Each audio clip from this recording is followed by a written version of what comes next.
Hello everyone, thanks for tuning in. I'm Den Haring and my channel is FishDen365 and welcome back to Top Weather Tuesday. Today we'll be talking about the Storm Chug Bug.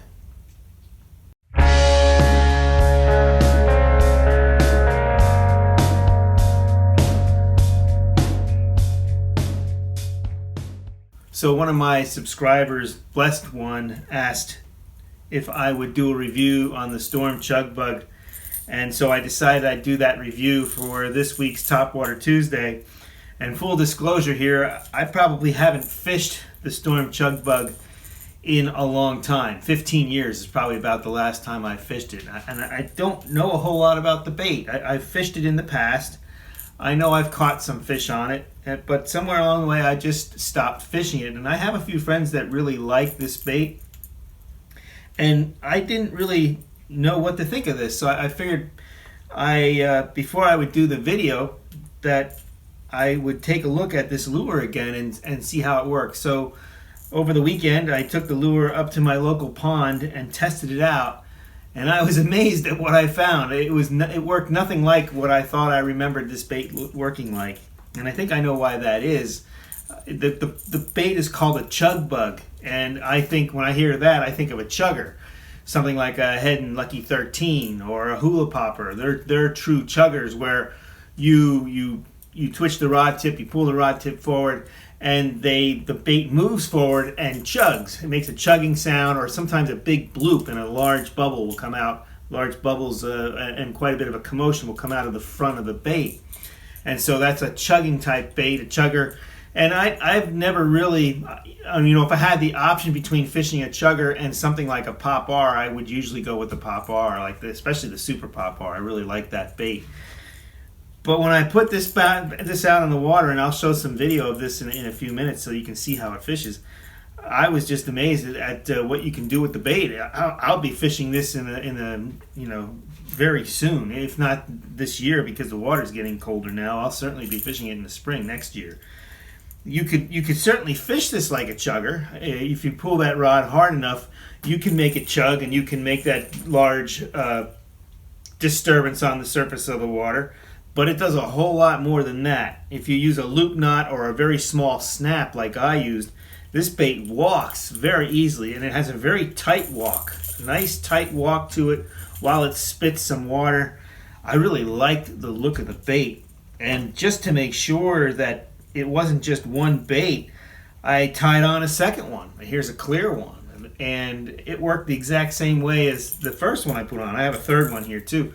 So they work consistently. That's another important thing when you have a topwater lure. How consistent is each one? And I was again pleasantly surprised to see that it worked very consistently. They both worked very much the same. And so you can see some of the footage here. You can make it bloop, you can fish it slow, but it walks really, really easily. And the sound of the bait sounded good in the water, I thought, as well.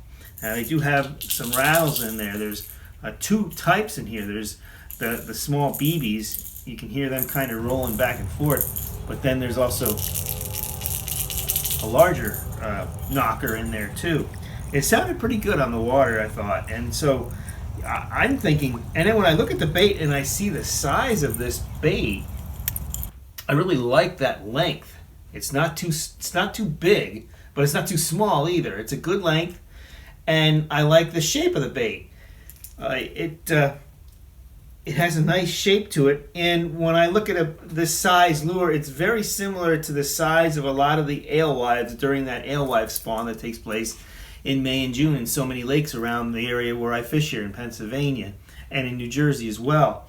And so my first thought is this has got to be a really good lure to use at night for these hybrid stripers and striped bass and smallmouth bass and largemouth bass. So come May and June next year, I promise I'll be throwing this some, and hopefully I'll have another video or two for you about how successful it was or was not fishing for stripers. But I'm pretty sure that based on how I saw this thing working, it's going to probably do pretty good for me out there in the spring.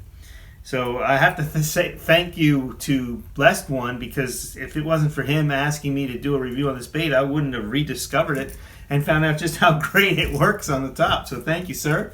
I appreciate it, and I will be fishing this bait a lot more often in the future. If you have experience with this bait, I'd love for you to comment and share. Let me know what your experience is with the Storm Chug Bug. I feel like I may have been missing out for a number of years because I haven't fished it for so long. And I'm thinking of particular Pocono lakes where this could be really good in the summer. I like the size of the bait. You know, I could probably modify one of these and even make it look like, I didn't think about this, but I could probably make this thing look like a dragonfly if I modified it and put some feathers on the side and utilize it as a topwater lure that way. I might even try and modify one. If I do, I'll make a video of that. That'll probably take place sometime as a project over the winter, so we'll see how that goes. When I fished this bait in the video that you saw here, I was using my topwater rod. It's a Team Daiwa light and tough topwater rod made for twitching and topwater twitching and that kind of thing. I had 20-pound test braided line with a 17-pound test mono leader, about the rod length or twice the rod length I use typically for the leader length, depending on how clear the water is. And real gear ratio was probably something like 6.8 to 1. That's probably a good way to fish this bait. And so just to give you some idea of what I would use to fish it from a point of view of rod, reel, and line. If you like that this week's Topwater Tuesday, please give me the thumbs up. Don't forget to subscribe to the channel if you haven't done so already. It's time to subscribe. That helps me get the videos out there to more and more people. And if you would, share it with your friends. If you find that there's value here, share it. Share my videos. I deeply appreciate it. Appreciate all you. Love having this community to work with and share information with. And I'm looking forward to making more videos in the near future. I should have one coming out in a few days. My brother and I fished Francis Walter Dam recently, so we'll put the video out on how we did there. Interesting lake. I haven't fished Francis Walter in like 45 years. The last time I fished there, I didn't even have a boat. I was just a kid. So, but we went out in the boat and caught a number of different species of fish. So we'll show you that in an upcoming video. Well, until next time, be safe out there. Hope to see you on the water, and may God bless your fishing endeavors.